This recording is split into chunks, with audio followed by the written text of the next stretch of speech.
Okay, hello everyone. My name is Diny Wastikawati and I am from Universitas Padjajaran, Indonesia.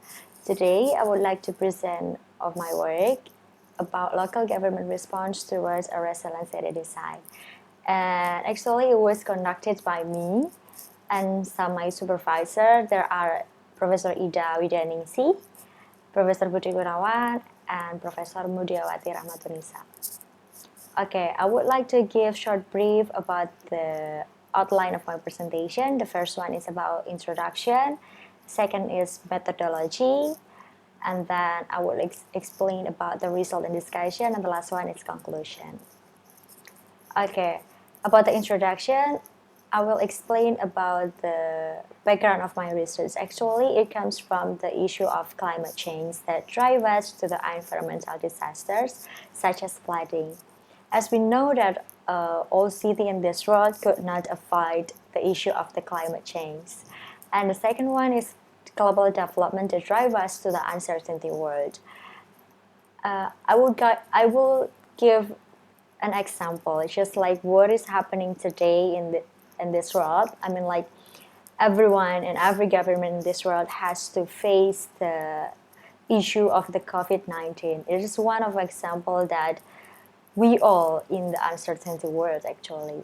And since Indonesia implemented the decentralization in 1999, a local government has more authority to do their own development.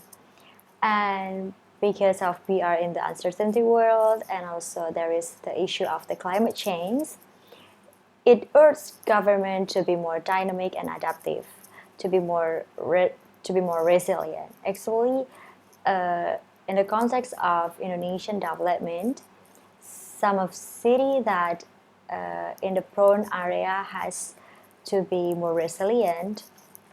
The concept of resilient city is something that how cities still make the system function well even they are in the bad condition or in the worst condition. So government might make a prediction, but what is happening if the prediction go wrong? I mean that we have to open-minded right now. We have to know that not all of our prediction will go as we predict it before, right? And the location of my research is actually in Semarang. Semarang is the first city in Indonesia that has been recorded in the world 100 resilient cities since 2015. Semarang is the only city that adopted the resilient grand design in Indonesia. As known as a coastal city, Semarang has been facing tidal flooding from year to year since 1957. So Semarang is the capital city of Central Java, and yeah, this is one of big city in Indonesia. And since this day, Semarang is still the first one who has a resilient grand design in Indonesia. So I can assume that in Indonesia, Semarang is one of innovative city. Okay, the methodology of this work actually is a qualitative approach, and the data collection is from secondary data analysis, which I try to collect related documents from government institutions, and second one is regulatory review. I try to collect and review some related journal articles and previous research. It's not only a journal article, so I try to collect like such as a report and etc.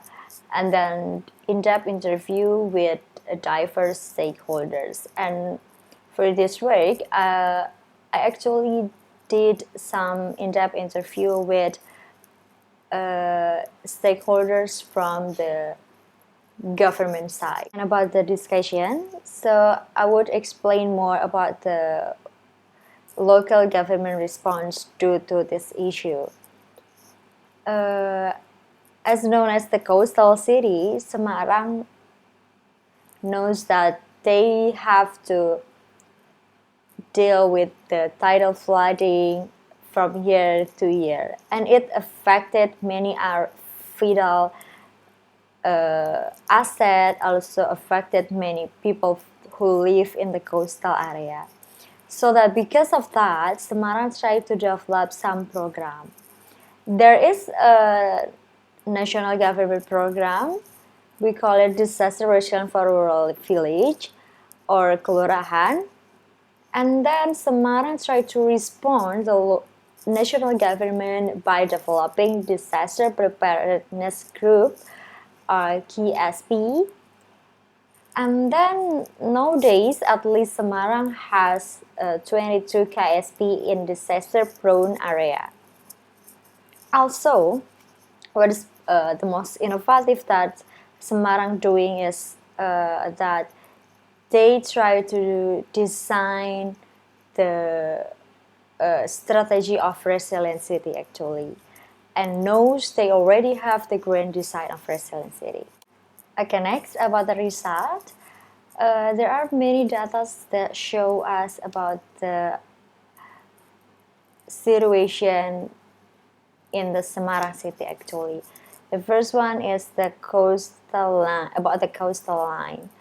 There is the data that shows us about the shifting of coastal line. Actually, Simpang Lima here is the central of Semarang city nowadays. And in the 6th century, the coastal line actually not here, but here in the Bergota area, which was very near from the Simpang Lima area. Okay, so because of the environmental change, it is there is a shift to the 6.5 kilometers. So that it shows that because of the shifting of the coastal line, it makes many building here right now. But some data also show about the prediction of sea levels that rate of land subsidence has increased at least 10 up to 13 centimeters per year. And actually it affects some people who live in the coastal area. All right, it's not only affect some citizens from Semarang, but also some of critical asset from Semarang, that the rail station and the port. So basically, all the data from this result show us that Semarang has to deal with the tidal flooding. And about the discussion, so I would explain more about the local government response due to this issue. As known as the coastal city, Semarang knows that they have to deal with the tidal flooding from year to year, and it affected many our vital asset, also affected many people who live in the coastal area. So that because of that, Semarang tried to develop some program. There is a national government program. We call it Disaster Resilience for Rural Village or Kelurahan. And then Semarang tried to respond the national government by developing Disaster Preparedness Group or KSP. And then nowadays, at least Semarang has 22 KSP in disaster-prone area.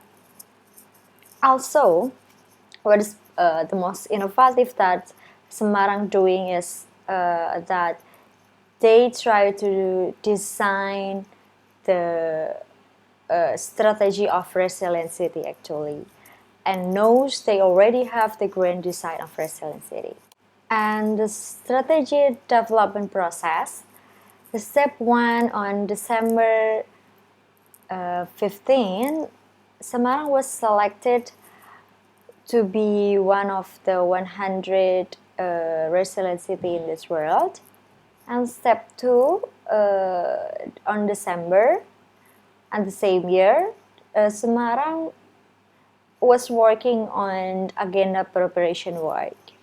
Step 3, Semarang tried to do stakeholder engagement during formulation process. Step 4 is about the identification of opportunities and priorities. And step 5 is the city resilience strategy is officially launched.